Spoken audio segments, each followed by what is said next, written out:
Hello and welcome to a new episode of NewsDay McDaniel. I'm Stephen Angel. And I'm Anderson Rowell. Our top story this week. Some students are unhappy with the yearly housing deposit that is due on March 10th. Amy Goldberg, a junior, says $200 is a lot for a college student to get together on short notice. I think they should give us more time. We have other things we need to worry about. Michael Robbins, Associate Dean of Students, says the amount of housing deposit has not increased throughout the time I have been here. So it has been $200 since before 2007. The money goes towards the student's fall room bill. Max Sweeney, a double major in philosophy and political science, says, I had to pull my money out of my emergency savings to pay it. Sweeney, a junior, adds, a lot of students here are on financial aid, so paying the deposit to the housing bill doesn't make sense because a lot of that stuff is paid. For students that are struggling to pay the deposit on time, Robbins says we often offer some extension to students that did not submit the deposit by the initial deadline. Casey's Corner changed their opening hours. According to McDaniel College AVI Director Kevin Laster, we are proud to extend Casey's Corner's hours.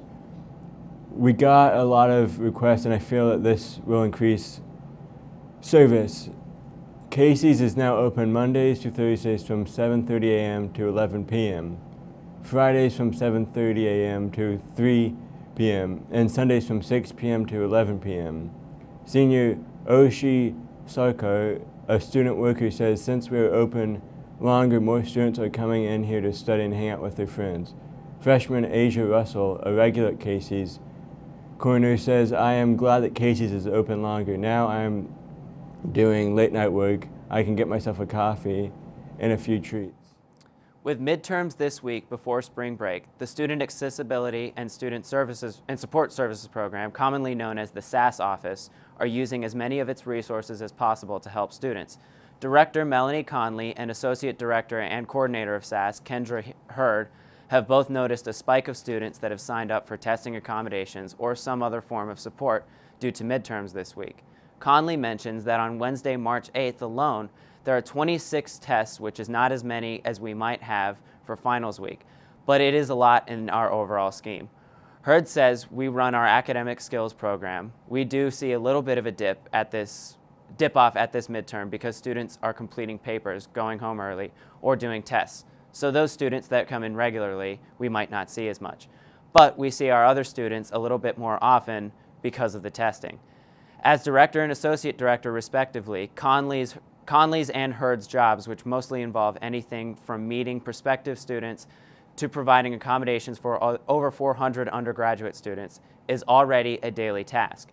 It seems to have paid off for students who are looking for some extra support. Junior Emmy Schreck says she uses the SAS program support services twice a week. Though she hasn't specifically used the SAS program to help her for her midterm exams, she says SAS has been helpful with helping me with time management and encouraging me to do well. For more info, visit the McDaniel SAS program website or use the McDaniel portal to sign up for accommodations. March starts Women's Appreciation Month. And with that, the annual Phenomenal Women Award begins. People had the opportunity to submit the phenomenal women in their life. This includes faculty, staff, and students. Each category will have one award recipient. Naya Hooker, a student worker for ODI, says there will be a big ceremony. It will take place in the Raj Center and include a buffet. A sophomore, Beth Renner, explains how she feels about this award. I'm grateful that I attend a college that not only acknowledges women's accomplishments, but also honors them. It may have taken a long time to get here, but I'm glad that this award exists and that these incredible women can get the recognition that they rightly deserve. Hannah Ragnar agrees and thinks it is a fun way to enjoy the little things on campus. The awards ceremony requires prior registration and begins on Tuesday, March 21st at 5 p.m.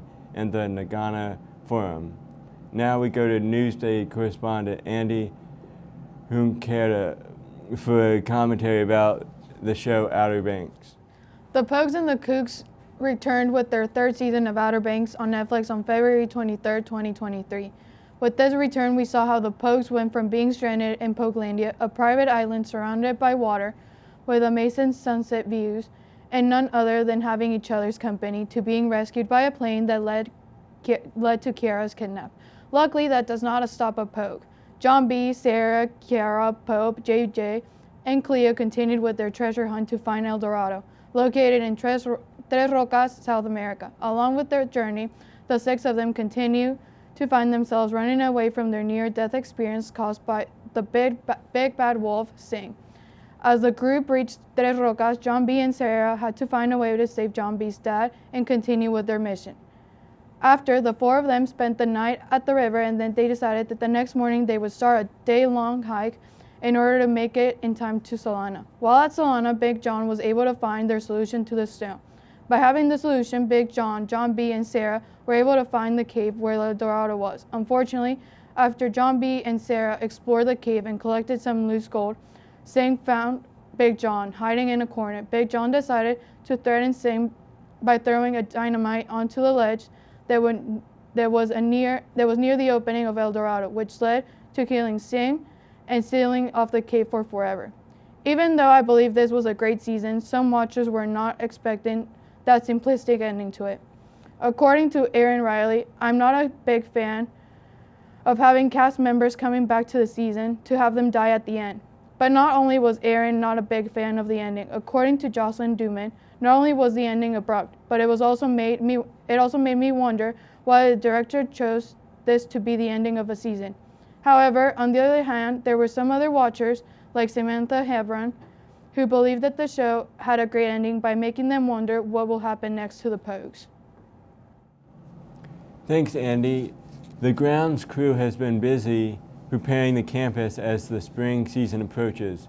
Grounds crew manager Michael Looking says we are 4 to 6 weeks ahead of schedule for soil temperatures and plants blooming. We are having to quickly switch over our equipment to be ready for spring mowing. Allie Storm says the campus is gorgeous year-round. There's never trash laying around, and the grounds crew is constantly working on projects around campus to make our experience as students better. Lucking also says the lack of snow has allowed us to work on many projects, such as planting over 5,000 tulip bulbs that we are excited to see come up early all over campus. Sydney Lewis says, I love the McDaniel campus, especially on nice days when I can sit outside and do homework in Red Square. The campus is just so pretty all the time. For more information on the grounds crew and upcoming projects, visit the grounds maintenance building located next to the soccer field. The men's lacrosse team is on a 5-game winning streak, which is the first time since 2012 and could accomplish something no McDaniel lacrosse team has done since 2003. If they win their next game this Friday against Juniata, they will be 6-1, which is one of the best records they have had in decades. Head coach T.C. DiBartolo had this to say when asked, all the effort our boys have been putting into the last 2 years is starting to pay off, but we will be facing another great challenge these next couple weeks against Juniata, Randolph, Macon, and St. Vincent. Senior captain Nick Deloyers commented, in my time here at McDaniel, I've never seen a more complete team. We're all committed to winning week in and week out, and it's become the standard. Senior defense midfield Kenny Benson was very positive when asked about the team's efforts. It's great to see hard work paying off. Guys work hard day in and day out, and when we're able to put together a winning streak, it makes it all worth it. March is Athletic Trainer Appreciation Month. Athletes rely on these people to give them the care that is needed if they aren't feeling that they can compete to their full capabilities. Catherine Barenhausen, who has been an athletic trainer for 9 years and 2 years at McDaniel, says she wants to see athletes succeed after they get hurt and get them as close to 100% like they were before injury. Since she is one of only 2 trainers that have been here during this Appreciation Month, she says that the school doesn't give any kind of incentive or gift, but this year she did get recognized on the video board at the lacrosse games last weekend. Lauren Schurz, who just started here at McDaniel a few weeks ago, says she went to school to study bio at first but didn't like it, so she decided to become a trainer, so she can see the personal growth of athletes after their injuries and how it shapes them in the future.